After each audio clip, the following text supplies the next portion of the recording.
amigos da TVL, está começando o programa Nossa Gente. Meu convidado hoje é o Pedro Reis Holtz. Seu Pedro, muito obrigado por ter aceito o nosso convite e participar aqui do programa Nossa Gente. Obrigado, eu que agradeço essa oportunidade de... A gente não gosta de expor muito a vida, mas num programa desses é uma alegria, um prazer muito grande estar com vocês hoje. Bom, o senhor é natural da região das Missões, lá do Rio Grande do Sul? Exatamente. Lá, hoje é a cidade de São Paulo das Missões, mas eu fui registrado em Roque Gonçalves, que também é dos jesuítas, é da mesma região do desbravamento que foi pelos jesuítas, as missões que foram totalmente dizimadas. Hoje só tem as ruínas das missões. Lá tem São Miguel, Santo Ângelo, que são as cidades mais famosas, né? Exatamente, exatamente. É nessa região que fica. Só que a minha fica mais, a cidade de São Paulo das Missões hoje fica quase na divisa com San Xavier ali, Argentina. Já entrei pela Argentina e cheguei no Brasil lá em Porto Xavier. Eram os 7 povos das Missões. Sete povos das Missões, exatamente. Uma região bonita? É bonita, mas é uma região bastante pobre, né? A região praticamente agrícola, né? Não tem muita indústria. As indústrias mais próximas são na região de Santa Rosa. Pois é, lá surgiu uma figura que faz parte do folclore hoje gaúcho, que é o índio Cepete Araju, né? É muito famoso o gaúcho lá. Ele Peleava nas guerras. O que nós conhecemos muito começou a televisão, cinema, mas foi o Teixeirinha. Que é daquela região também, né? O Teixeirinha é de Passo Fundo, né? Mas ele é mais aqui, mas ele rodou. Rio Grande do Sul, quem não conheceu o Teixeirinha da nossa época, né? Os primeiros filmes dele, o primeiro filme na minha vida que eu assisti foi dele, Coração de Luto, quando criança. Que ajudou a alavancar a carreira dele, né? Sim, Coração de Luto foi onde ele se revelou. Se eu não me engano, ele era ali daquela região de Rolândia, pertencia a Passo Fundo. Pois aí ele fez história depois, e eu acho que foi um mito aí para a música gaúcha, né? Hoje ainda eu tenho um CD, Curte? Curto. Tem umas músicas que tem as letras dele, são bem legais. Por exemplo, Querência Amada, ela poderia até ser o hino do Rio Grande do Sul. Poderia, é muito disputado. O hino do Rio Grande do Sul não tem como tirar o que nós temos hoje, né? Pois é. Então, e o senhor cresceu, viveu naquela região das Missões por muito tempo? Eu com 11 para 12 anos, na verdade, contando um pouquinho da minha história de criança, porque não tinha escola lá por perto para continuar os estudos, eu fiz 2 vezes o 4º ano primário, porque o professor deixou, né? Porque eu queria estudar. Aí eu tive que depois andar a pé, a cavalo e de bicicleta, depois que nós conseguimos a primeira bicicleta, né? Fazer a admissão ao ginásio, que hoje seria a 5ª série, uma coisa assim, né? Mas era muito puxado para poder entrar no ginásio naquela época, tinha que fazer a admissão. E aí mesmo assim ainda eu quis ir para o seminário, acabei indo para o seminário, onde eu fiz de novo a admissão ao ginásio, num seminário, e depois fui para outro, né? Agora, Pedro, o senhor foi ao seminário por uma opção de continuar os estudos ou porque tinha uma vocação? Não, a gente foi despertado por uma vocação. Na época tinha bastante os padres missionários que passavam e procuravam dar um pouquinho de orientações sobre a importância da fé, né, também, né? Mas eles buscavam novos sacerdotes e tal, né? Procuravam evangelizar. E numa dessas evangelizações que um dos missionários propôs, eu senti um pouquinho da vocação de evangelizar. E nessa época ainda eram os jesuítas que estavam por lá? Na nossa região, sim, eram os jesuítas. Toda aquela região eram os jesuítas que eram sacerdotes lá, né? Porque ali eles fizeram a história na época da construção lá daquelas igrejas, catequizando os índios, né? No primeiro ano de seminário, na verdade, fui num seminário que era preparação, onde só tinha freiras. E era uma freira que era professora de todas as matérias. E graças a essa freira, eu acho que muito do meu conhecimento hoje, naquele ano, foi puxado. Ela corrigia de manhã, à tarde e à noite. Até nos erros de português nas aulas de religião, eram corrigidos. Matemática, todas as matérias, uma professora. Eu imagino, porque naquela época não deveria existir a famosa prova objetiva, né? Era tudo... Não. Isso foi invenção que veio depois para facilitar o ensino um pouquinho, mas naquela época era aprender e aprender. Pensa no trabalho, na elaboração da prova, do material e depois a correção, né, para o professor. Exato. Bom, Pedro, e aquela primeira escolinha era daquele tipo do interior? Olha, eu vejo hoje nossos bancos de escola eram os pais lá na agricultura lá que construíram aqueles bancos bem rústicos, eram bancos compridos, né, e o outro já amarrado, o banco de trás para sentar era fixo, era tudo junto, né? Bem simples. Bancos de 2, 3 alunos? 4, até 4. Era a nossa escola nos 4 anos, na verdade 5 anos que estive lá, servia de igreja e escola. E aí um professor para as 4 turmas? 4 turmas, 2 de manhã e 2 à tarde. Pois é, mas eu digo, aí era o primeiro ano, o segundo até... Até o quarto, e tinha 2 turmas, tinha o primeiro e terceiro, e segundo e quarto, ou vice-versa, que o professor tinha 2 turmas no mesmo. O professor, a gente imagina que dava conta, mas a turma aprendia fácil? Olha, eu vou dizer o que aconteceu comigo. Subindo agora, em 71, 70 eu já saí do seminário, aí eu comecei a estudar pelo Instituto Universitário Brasileiro, porque não tinha condições mais de ir para o seminário, minha mãe ficou muito doente, e pai não tinha condições financeiras, e aí eu, para continuar a estudar, eu comecei o Instituto Universal Brasileiro. Eu estudo por rádio, recebi as apostilas pelo correio, né? E aí fazia, respondia, mandava, eles corrigiam, traziam de volta. E aí recebi o convite para vir para o Paraná, que faltavam professores no interior, na região onde estava sendo desbravado, o mato. Pois é, mas então o senhor conseguiu o título do magistério num estudo à distância? Não. Aí quando eu vim para dar aula, porque o professor que tinha na comunidade, onde depois meu pai comprou terras também, né, e vieram também. Eu vim 6 meses antes já, né, praticamente tudo mato, à noite a gente ainda escutava bicho gritando, onça berrando e coisa, né.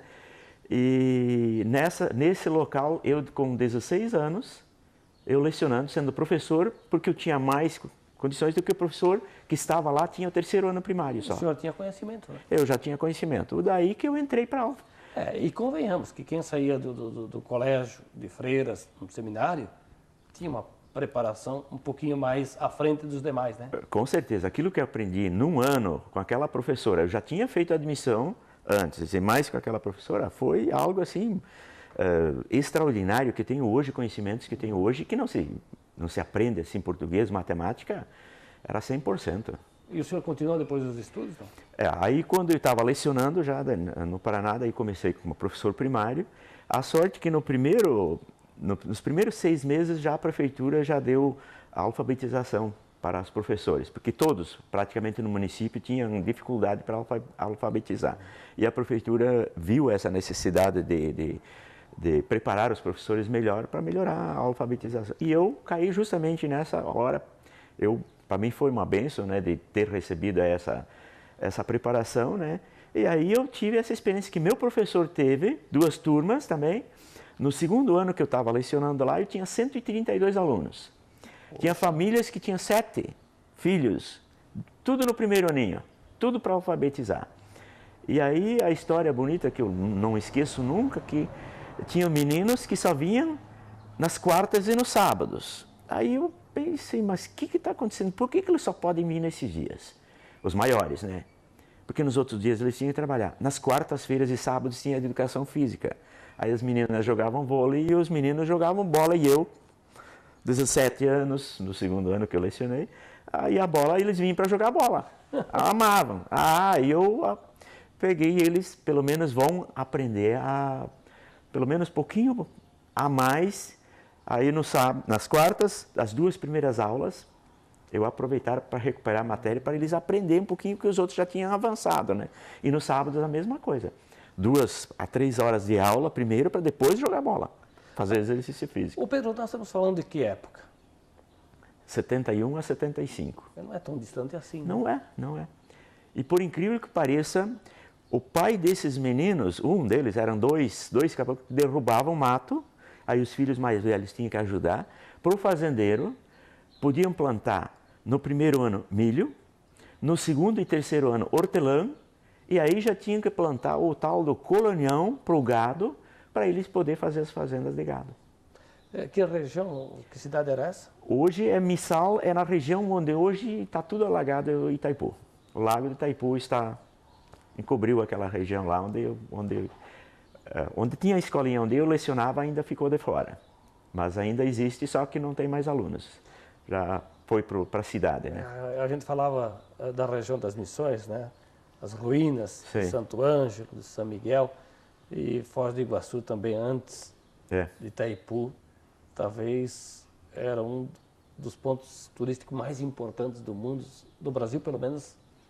As Sete Quedas. As Sete Quedas, como é que pode? Olha, sumiu tudo. Há pouco tempo atrás começou a aparecer de novo. Por causa da Itaipu, consumiu muita água no final desse último ano. E aí baixou muito e começou a aparecer as Sete Quedas. Né? Que lembrança que o senhor tem daquele ponto, daquele local das Sete Quedas? Das Sete Quedas, eu fui 3 vezes.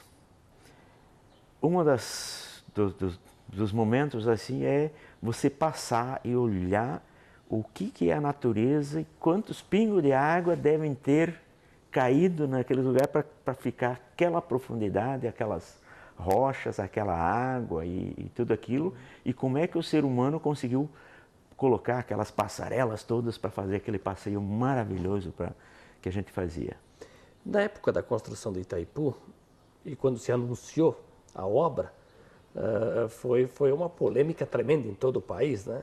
E não só no Brasil, no Paraguai também, porque era o outro lado. Sim. Vocês que trabalhavam, moravam naquela região, como é que foi a reação lá? Foi um choque muito grande para meus pais, os agricultores e pessoal da região lá que entrou. Poxa, faziam poucos anos que tinham desbravado, estavam ainda se recuperando de se instalar, fazer suas instalações e tal. De repente saber que vai ser desapropriado, vai perder as terras, até onde que vai chegar a água, eram todas as interrogações e aí houve muitas manifestações. Houve o fechamento da BR-277 antes de Foz do Iguaçu, em Foz mesmo teve muitas manifestações aí, e a gente não teve o que fazer, né? Na época chegaram e o valor das terras é essa e vocês vão receber isso, vão atrás de outras terras e se virem. Simplesmente foi assim. Teve a questão das pessoas, mas imagina as espécies, né? Que viviam lá, nem todos os bichos foram capturados, né? E a água foi subindo, alagou tudo. Hoje a gente até reconhece que a energia que a Itaipu gerou, está gerando, né? É muito grande, né? As cidadezinhas da região hoje são muito bem estruturadas, muito bem preparadas e tudo, receberam muitos recursos dos royalties da Itaipu, né? Só que isso vai terminar e não está longe. 2022, 2024, eu pergunto o que vão fazer as prefeituras, os prefeitos daquelas cidades sem os recursos royalties da Itaipu. E ficamos sem aquela beleza natural das Sete Quedas, né? Das Sete Quedas, exatamente. Pedro, vamos fazer um intervalo e depois a gente retoma essa conversa, pode ser? Pedro Reis Holtz é o nosso entrevistado hoje no programa Nossa Gente, que faz um breve intervalo e logo estaremos de volta. Até já.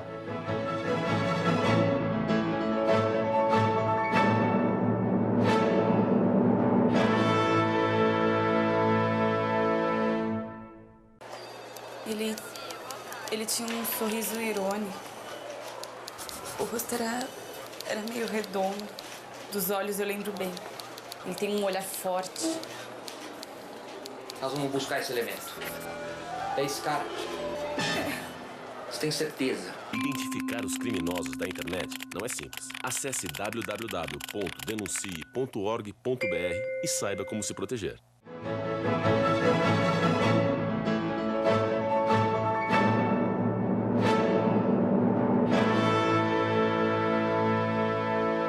Estamos de volta na sequência do programa Nossa Gente. Meu entrevistado hoje é o Pedro Reis Holtz.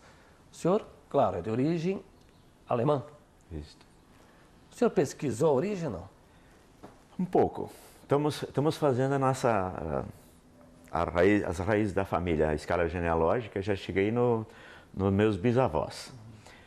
Eles vieram como colonizadores pelo Rio Grande do Sul e foram se estabelecer em Erechim, mais no centro-oeste do Rio Grande do Sul, quase divisa aqui com Santa Catarina já. Mas aqui no estado, em Blumenau, tem gente com o mesmo sobrenome do senhor.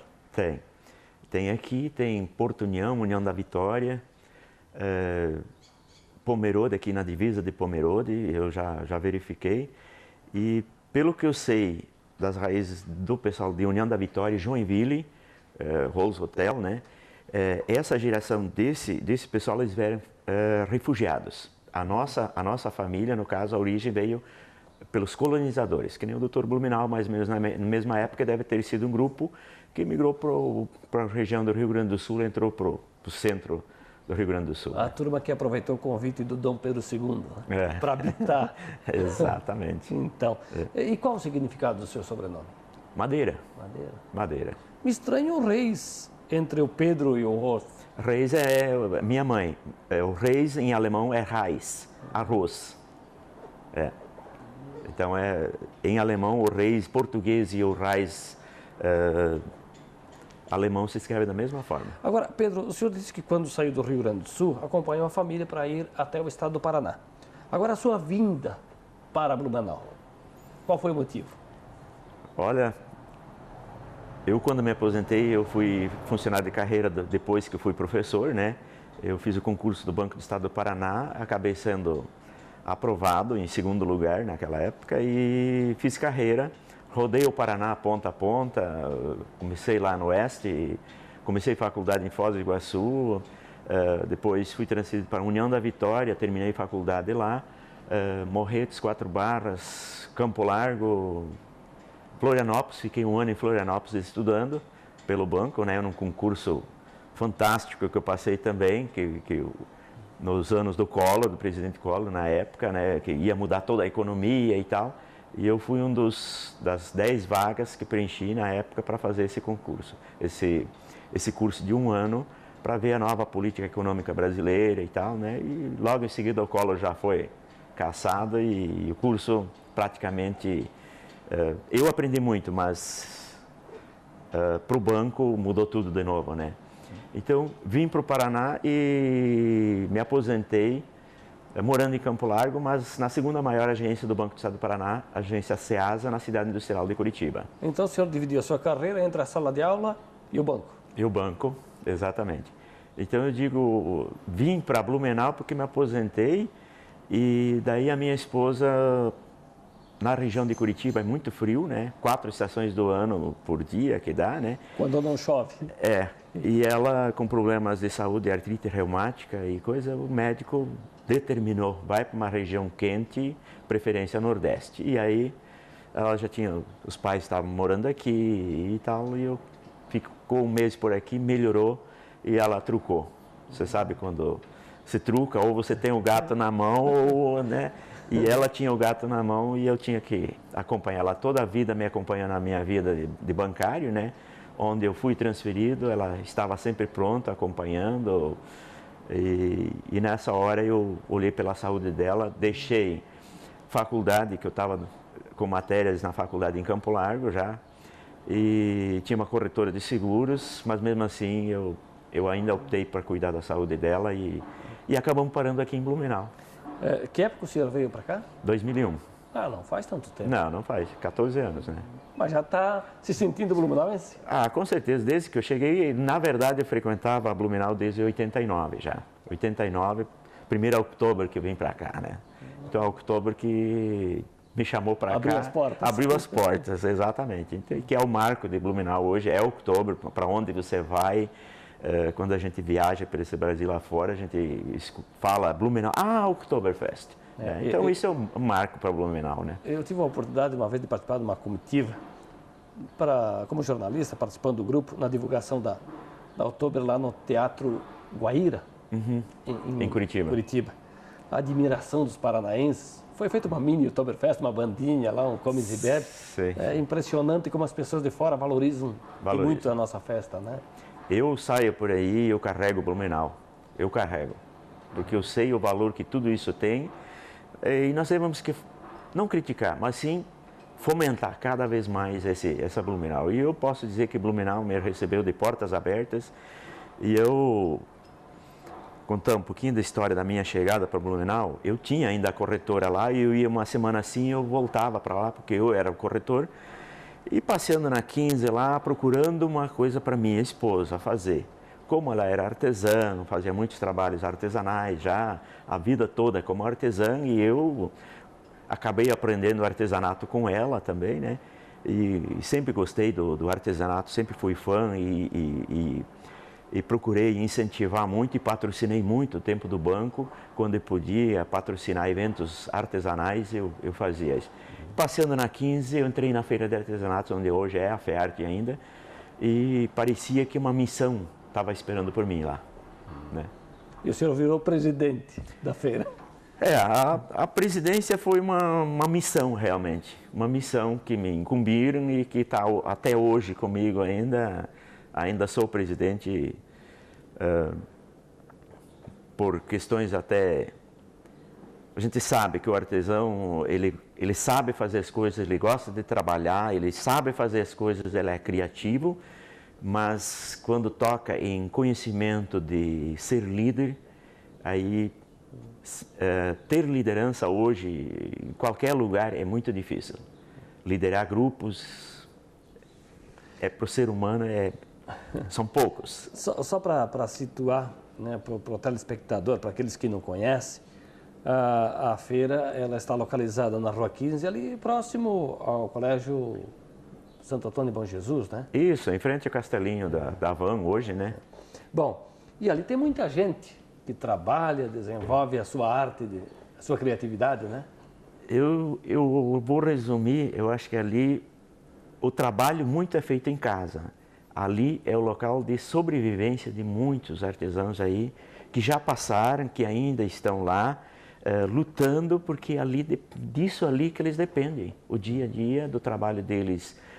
Ali o local de venda dos produtos, a comercialização dos produtos deles, porque o artesão, sem ter um local para vender o seu produto, não sobrevive hoje mais. O senhor falou há pouco da valorização de Blumenau e que as outras pessoas, os visitantes, sabem reconhecer a importância da nossa cidade.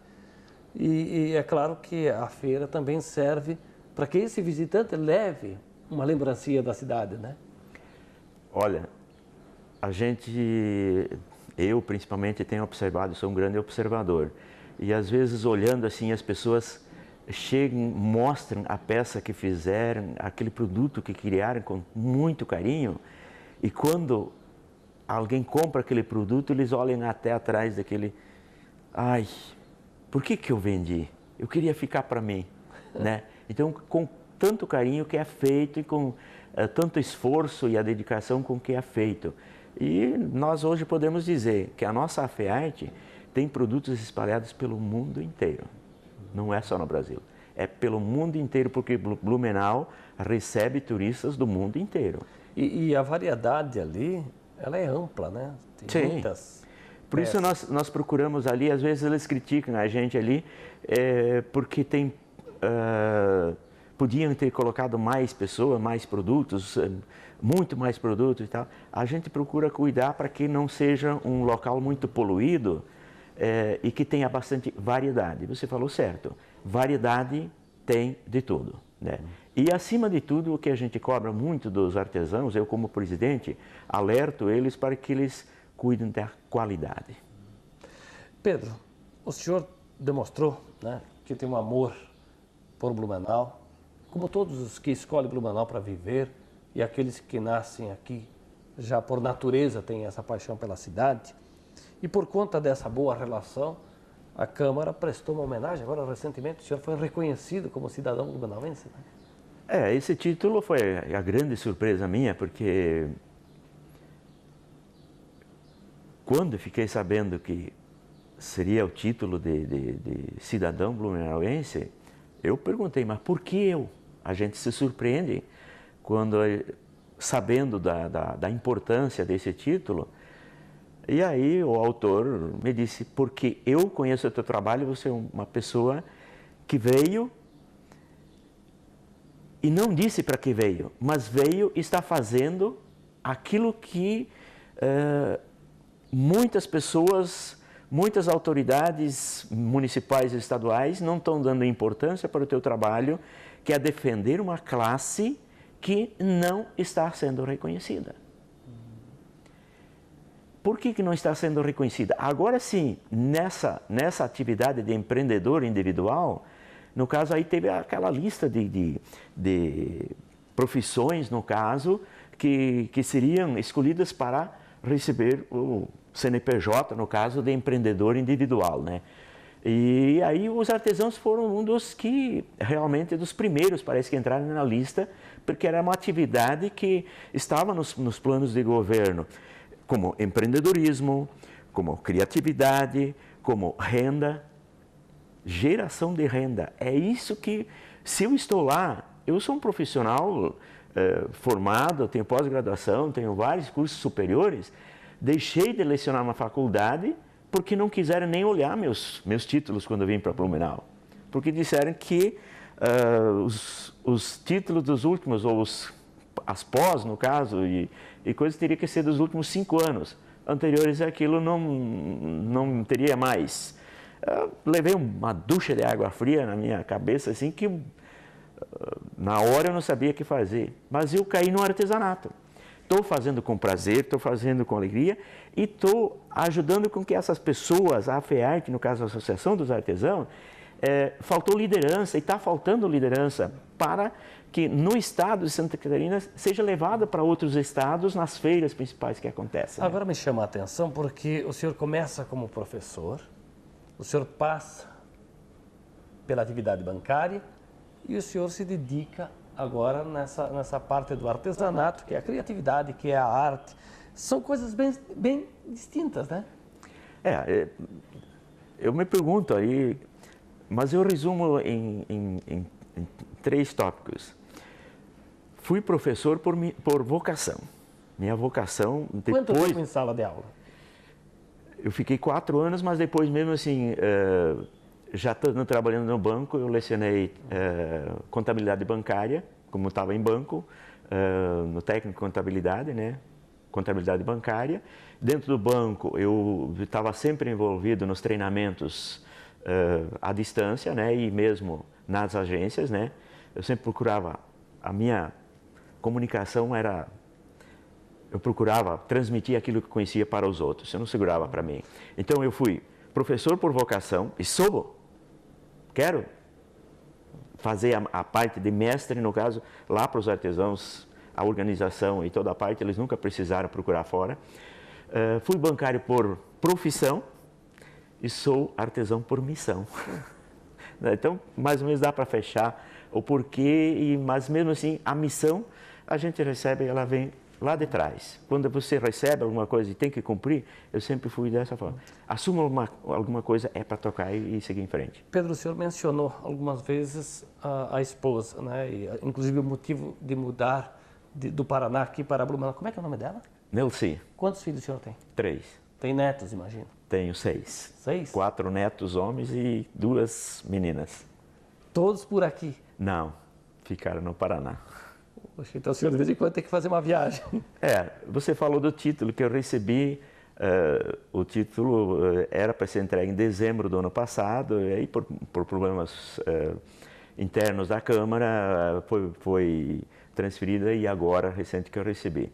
Parece que eu recebi uma mensagem, eu não tive tempo de escutar, que eu peguei ontem na TVL o DVD, e eu quero escutar a mensagem que meu filho mandou, que diz que emocionou até quem montou, não sei quem da TVL lá, o jornalista que traduziu a mensagem que ele mandou só por áudio, coisa, e disse que foi muito bonita. Se eu soubesse antes, eu não teria falado no dia do recebimento do título, porque o que ele me escreveu, eu li o que ele escreveu, É o reconhecimento, é a mostra do que a gente como pai, você falou da minha esposa, ela que é artesã mesmo, a vida toda sempre foi artista plástica por vocação, por dom, né? Então tem obras de arte que a gente mantém em família e tal, né? Que tem uma valorização, como é que se diz? Sentimentos, que estão aqui enraizados na gente, e a gente não tem, por exemplo, tem quadros que ela pintou, tem porcelanas que ela pintou com muito amor, meses e horas de dedicação. Então a família, só para resumir, os meus filhos, meus netos, é a nossa vida hoje, né? Pedro, muito obrigado, hein? Foi um prazer entrevistá-lo. Obrigado, TVL, sempre gentil, sempre trazendo para o público, para o blumenauense, né? Essas histórias, eu gosto de escutar, valorizo e continue com esse programa que é fantástico, maravilhoso. Eu que agradeço a gentileza da entrevista e por ser um telespectador fiel ao nosso programa. Pedro Reis Rotz foi o nosso entrevistado no programa, que vai ficando por aqui. Nós vamos fechando o programa com algumas obras, então, que foram mencionadas durante o nosso programa. A todos, um grande abraço e até a próxima.